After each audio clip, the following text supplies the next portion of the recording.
मार्क्सवाद लेनिनवाद जिंदाबाद भारतीय कम्युनिस्ट पक्ष जिंदाबाद। लाल झंडे की जय, लाल पगडे की जय। हम सब एक है, हम सब एक है, हम सब एक है।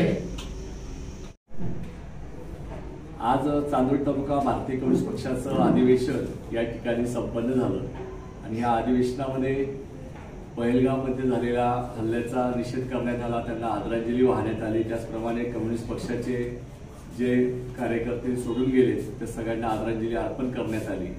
या अधिवेशनात पुढील 3 वर्षाकरता कार्यकारिणीची निवड करण्यात आली आणि त्यामध्ये कॉम्रेड किरण गावकर यांची तालुका सेक्रेटरी म्हणून निवड करण्यात आली। त्याचप्रमाणे सहसेक्रेटरी म्हणून देवरगावचे रमेश पवार यांची निवड या ठिकाणी करण्यात आली आणि तालुक्याची कमिटी या ठिकाणी तयार करण्यात आली। त्यामध्ये तळेगाव रोईचे कॉम्रेड शिवाजी जिरे, कॉम्रेड अण्णा जिरे, कॉम्रेड रंगनाथ जिरे, त्याचप्रमाणे छबू पुरकर, केदू वाघ, रमेश पवार, सुवर्णा मेतकर, सुनीता गांगुर्डे, वैशाली दशपुते, किरण गावकर, सूर्यमान शिंदे, भास्करराव शिंदे, सुखदेव केदारे, लक्ष्मण नायर यांची काउन्सिल 14 लोकांची निवडण्यात आलेली आहे आणि सर्व पदाधिकाऱ्यांचे या ठिकाणी सन्मान करण्यात आला, स्वागत करण्यात आलं। 11 तारखेला नाशिक जिल्ह्याचं अधिवेशन हे नांदगावमध्ये होणार आहे। भारतीय कम्युनिस्ट पक्षाचं त्या अधिवेशनाला सर्व पदाधिकारी, सर्व सभासद मोठ्या संख्येने उपस्थित राहतील असं आवाहन या ठिकाणी करण्यात आलं।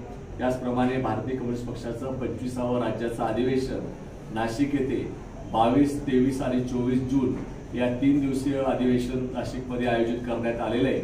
त्या अधिवेशनाला चांदोड तालुक्यातून मोठ्या संख्येने भारतीय कम्युनिस्ट पक्षाचे कार्यकर्ते, किसान सभेचे कार्यकर्ते, आयटकच्या कार्यकर्त्यांनी सहभागी व्हावं, त्याचं नियोजन करावं अशा प्रकारचा निर्णय या ठिकाणी घेण्यात आला। तालुक्यामध्ये भारतीय कम्युनिस्ट पक्ष शेतकऱ्यांच्यामध्ये किसान सभा, त्याचप्रमाणे असंघटित कामगारांना एकत्र करून गायरांचा प्रश्न असेल, शेतीमालाला भावाचा प्रश्न असेल, हे सगळे प्रश्न घेऊन येणाऱ्या काळात शेतकरी कामगारांचे प्रश्न घेऊन कम्युनिस्ट पक्ष मजबूत करण्याचा निर्धार या ठिकाणी नवीन निवडून आलेल्या पदाधिकाऱ्यांनी या ठिकाणी व्यक्त केलेला आहे आणि या अधिवेशनामध्ये सर्व भारतीय कम्युनिस्ट पक्षाचे पदाधिकारी, आयटेकचे पदाधिकारी मोठ्या संख्येने उपस्थित होते। याबद्दल सर्वांचं मनपूर्वक अभिनंदन।